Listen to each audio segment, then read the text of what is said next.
guess the question is what Rubik's Cube relates to STEAM, why they added the A for art. Well, within engineering and science and technology and math, there is art. You have to be able to visualize things, you have to be able to kind of see beyond, use your imagination. I would say that adding art is a good first step toward getting back to what a liberal education used to be, which was STEM plus arts, plus languages, plus history, plus all of these other things that we've sort of shoved off to the side in recent years and really shouldn't have. One of the additions that art would lend itself to is creativity. To have the imagination to see outside of the box. If we didn't have art, we wouldn't have beautiful bridges, suspension bridges. We just have these big boxes. We need to balance things out.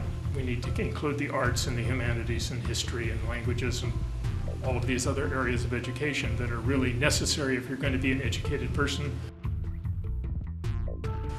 Rubik's Cube is a toy, a puzzle, but it really is an excellent exercise in critical thinking at all, just like crossword puzzles, just like solving cryptogram. How can I rotate one cube without turning anything? How can I move a corner piece or a center piece without changing anything else? So it's that same kind of thinking.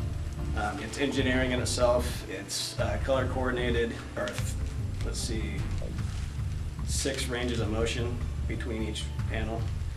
So some engineer had to actually design this, but some artist had to come up with how this thing is creative, how can it become a game.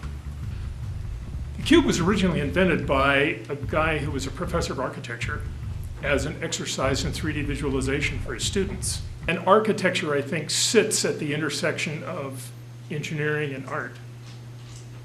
And so the cube already is at that intersection of art and engineering, but as a combinatoric mathematical toy, it brings in the math.